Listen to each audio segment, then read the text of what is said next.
지금 계절학기 기간이기도 하고 오전 시간이라 그런지 사람이 적어가지고 조금 여유롭게 찍고 있는 중이기는 한데 이전 주차와 같은 날이기 때문에 옷이 동일한 거고요. 예. 혹시 모를 억가 방지의 의도로 말씀을 드렸습니다. 이번 주가 며칠이죠? 29일이네. 저번 주 월요일에 이제 하트화가 컴백을 했죠. 되게 여름 해가지고 아주 마음에 들고요. 안무들도 되게 잘 만든 것 같아서 마음에 듭니다. 그렇고요. 오늘 해볼 거는 미시빌리티 갭 and 스피노달 디컴포지션이다. 미시빌리티 갭을 저번 주차에 언급을 예고를 했었죠. 그거에 대해서 조금 더 알아보도록 하고 이 미시빌리티 갭 중에서 조금 더 특이한 케이스인 스피노달 디컴포지션에 대해서도 한번 알아보도록 해봅시다. 미시빌리티 갭의 경우에는 이런 케이스입니다. 이제 알파상이 알파1, 알파2로 상분리가 일어나는 경우인데요. 이전에도 저번 주차에서도 언급을 했듯이 상은 동일한데 이 내부의 분율이 달라지는 그런 케이스가 미시빌리티 갭이다.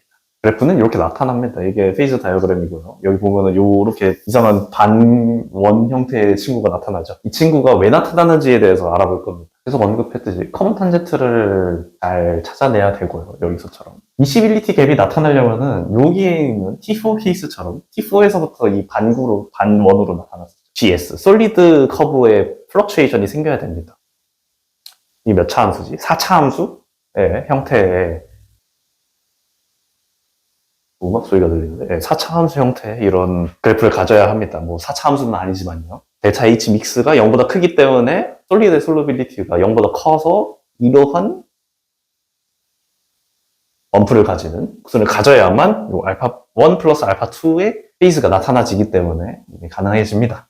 미시빌리티 갭 중에서도 솔루빌리티에 따른 그래프의 형태를 나타낸 겁니다. 이거는 아이소모퍼스의 케이스죠. 얘네는 둘이 솔루빌리티가 비슷하기 때문에 나뭇잎 모양으로 나타나는 거고, 만약에 리퀴드의 솔루빌리티가 엄청 작고 솔리드 솔루빌리티랑 리퀴드 솔루빌리티를 비교했을 때 솔리드가 더 큰 경우에는 이런 아래로 내려가 있는, 아래로 볼록한 그런 케이스입니다. 리퀴드가 더 스테이블한 경우고요. 만약에 그 반대의 케이스면은 솔리드가 더 스테이블하기 때문에 솔리드의 영역이 많아진 위로 볼록한 그래프가 나타나지게 됩니다. 그래프의 면적 상으로 봤을 때의 이 스테이블한 상태를 언급을 한 거고요. 나비 모양, 뭐 여러 가지 이름들은 있긴 한데. 만약에가 많죠. 이게 물질상이라는 것 자체가 물질마다 다르기 때문에 물질별로 케이스를 가지고 오면 좋겠지만은 그것도 물질도 한두 가지가 아니다 보니까 만약에 델타 H 믹스가 0보다 작고 그 말인즉슨 솔리드의 솔루빌리티가 0보다 작으면 오더드 스트럭처를 이루겠죠. 이게 이 이후에 나올 스피노달 디컴포지션이랑 관련이 깊기 때문에 언급을 하는 거고요. 알파 프라임 그래프가 급하게 하강하기 때문에 오더드 스트럭처가 그 대신에 이 디스오더드는 조금 완만하게 상승을 하면은 이런 침투하는 형태의 그래프가 나타나기 때문에 알파 플러스 알파 프라임 리전이 이렇게 형성이 된다. 요 정면에 이게 이제 스피노달과 바이노달 케이스죠. 이거 조금 뒤에 다시 언급을 할 겁니다. 예. 이런 게 있다라는 겁니다. 모노테틱의 경우입니다. 모노테틱은 이전까지 단 한 번도 언급한 적이 없었죠. 모노테틱은 리퀴드 1이 리퀴드 2와 알파로 바뀌는 경우입니다. 제가 이걸 시험 시간에 반대로 뒤집어 놨죠. 제가 쓴 게 아마 리퀴드 1 플러스 리퀴드 2가 알파가 되는 거예요. 뭐 그런 느낌을 썼던 것 같은데 여기 느낌이죠. 모노테틱이 아니라 그게 뭐였지? 뭐 다른 그게 있었어요. 이름은 기억은 안 나는데 다른 게 있고요. 이번 케이스는 모노테틱을 볼 겁니다. 이러한 그래프가 나타나는 거고요. 리퀴드 1이 알파 플러스 리퀴드 2가 되겠죠. 여기는 뭐 당연히 유테틱이겠고요. 알파 베타가 리퀴드 2에서 된 거니까. 모노테틱이 되려면 리퀴드 커브에 플럭추에이션이 생겨야 됩니다. 그래서 이런 또 똑같이 4차 함수 느낌의 그래프가 나타나야만 이러한 케이스가 나타나지는 거고요. 플럭추에이션이 나타나려면 리퀴드 솔루빌리티가 0보다 커야 됩니다. 그런 경우에만 이 플럭추에이션이 나타나기 때문에 그러면은 이렇게 영역이 이렇게 발현이 돼서 T3 이런 골무 같은 친구가 나타나는 거겠죠. 다음 온도 구간입니다. 플럭추에이션이 조금 더 심해지다가 이제 알파가 조금 더 세진 경우에는 이렇게 나온다. 그래서 얘네들이 공존하는 영역이 모노테틱 구간이고 이제 알파가 점점 등장하다가 미시빌리티는 나중에 해소가 됩니다. 왜냐면은 앞에서 보면은 여기 보면은 리퀴드 1이 여기서까지만 발현하고 이 이후에는 발현을 하지 않기 때문에 4차 함수적인 그래프의 플럭추에이션이 결국에는 해소가 돼요. 이렇게 여기서처럼.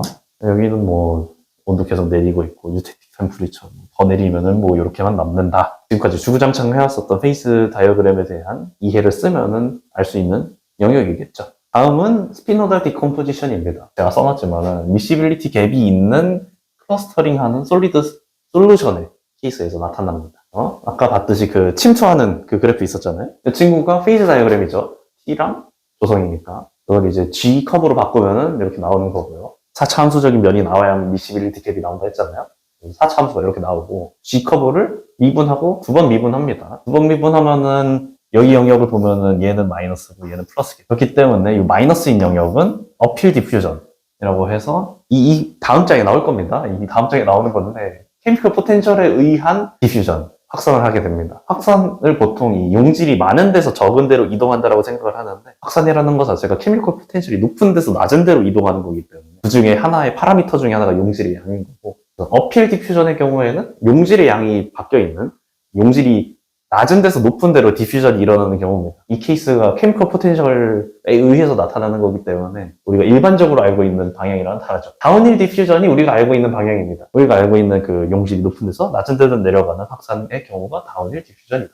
이 영역에서는 이 어필 디퓨전이 일어나고 이 영역에서는 다운힐 디퓨전이 일어나기 때문에 당연히 둘의 이제 차이가 생기겠죠. 그에 대해서 알아볼 겁니다. 피노달의 케이스입니다. 요 옆에 있는 뉴클레이션 앤 그로스의 경우에는 바이노달이라는 용어를 쓰기도 합니다만 일단은 뉴클레이션 앤 그로스라고 조금 간단한 용어로 순화해서 표현하도록 할게요. 피노달의 경우에는 어필 디퓨전, 낮은 농도에서 높은 농도로 이동하는 디퓨전이 일어나는 경우 여기에 케미컬 포텐셜이 높기 때문에 케미컬 포텐셜이 낮은 방향으로 이렇게 이동하는 거겠죠. 대면이 조금 불분명한 편이다. 지금 요 시점에서. 그래서 이렇게 조금 더 곡선이 조금 더 심화되다가 결국에는 규칙적인 배열을 가지게 되고 하이 커넥티비티를 가진다. 조금 더 크기가 비슷하기도 하고 규칙적으로 발현이 되는 편이고요. 그와 반면에 이 바이노달의 경우 뉴클레이션 앤 크로스의 경우에는 다운힐 디퓨전을 알고 있는 용질이 이동하는 케이스인데 이 경우에는 샤프한 계면을 가지게 되고요. 지금 이 시점에서부터 이 계면이 이 방향으로 성장을 하다가 이렇게 굳혀지는 경우입니다. 그 대신에 이제 좀 랜덤한 편이에요. 석출되는 방식 자체가. 용질이 농도에 따른 이동을 하기 때문에 조금 랜덤한 편입니다. 어느 방향으로 가든 간에 낮은 농도는 존재하기 때문에 또 랜덤한 방향으로 디퓨전이 일어나고 로우 커넥티비티 랜덤하니까 둘을 조금 비교해보면 이 영역 자체가 조금 더 이 친구가 좀 더 큽니다. 이 스피노달의 경우 바이노달은 랜덤하기 때문에 딱히 뭐 직결할 게 없긴 하지만은 전반적으로 봤을 때 이런 경우고요. 이제 대표적인 예시가 이겁니다. 제가 분명 저번 시간에 이제 구리와 니켈은 아이소몰퍼스 상태다 라고 언급을 했었죠. 아이소몰퍼스의 경우에는 이 높은 고온 구간에서는 아이소몰퍼스입니다. 저온 구간으로 내려오면은 이렇게 노달 디컴포지션을 가지게 됩니다. 이거는 여기서 가지고 온 거고요. 페이즈 다이어그램 사이트인 것 같네요. 이렇게 한 354도 정도쯤으로 저온 구간으로 내려오면은 이렇게 스피노달 디컴포지션이 일어나는 케이스입니다. 손이 살짝 삐뚤빼뚤해 보이는 거는 손그림이니까 넘어가 주시고 이런 경우에는 이 격자상수 차이도 발생을 하고요. 이 탄성 변형 에너지도 당연히 격자상수 차이에 의해서 발생을 하고요. 이 100 디렉션에 대해서 인터커넥티드 모듈레이티드 스트럭처를 얻어낼 수 있기 때문에 연구 분야에서 사용을 하고 있다라고 제가 여기다가 적어놨네요. 이거 만드는 도중에 적어놓은 거라서 그런 게 있다라는 식으로 소개하려고 가지고 온 것 같고 여기서 중요한 게 이 스피노달과 바이노달 하나는 어필 디퓨전, 하나는 다운힐 디퓨전을 하기 때문에 계면의 차이가 나타나고 배열의 차이도 나타나게 된다라는 거가 제일 중요합니다. 스피노달 디컴포지션에 대한 이해를 가지고 있는 게 아무래도 교과 학생이니까 중요하겠죠. 교수님이 계속 설명하시면서 이것도 모르면 안 된다라는 식으로 설명을 하셨는데 근데 왜 성적을 그렇게 주셨을까? 분명 알고 있는데 미분식을 조금 더 자세히 봐볼게요. 미분을 보면은 시간을 채우려고 하는 거 아닙니다. 이 영역이 스피노달 리전이고요. 그리고 이 영역이 양옆에 붙어있는 영역이 바이노달 영역입니다. 둘이 붙어있는 편이에요. 보면은 스피노달이 여기 그리고 바이노달이 여기랑 여기니까 이 조성적인 면에서 봤었을 때도 분율적인 면에서 봤을 때도 여기겠죠. 그래서 둘이 붙어있는 편이고요. 이게 정도는 바뀔 수 있습니다. 이 물질에 따라서 정도가 바뀔 수 있어요. 이제 스피노달 영역을 보면은 요 영역인데 여기 보면은 조성이 변화하면은 델타 G가 0보다 작기 때문에 조성을 변화하는 쪽을 선호하는 그런 애라서 그래프가 보면은 이렇게 있었을 때 이 지점과 이 지점을 봤었을 때 이 둘의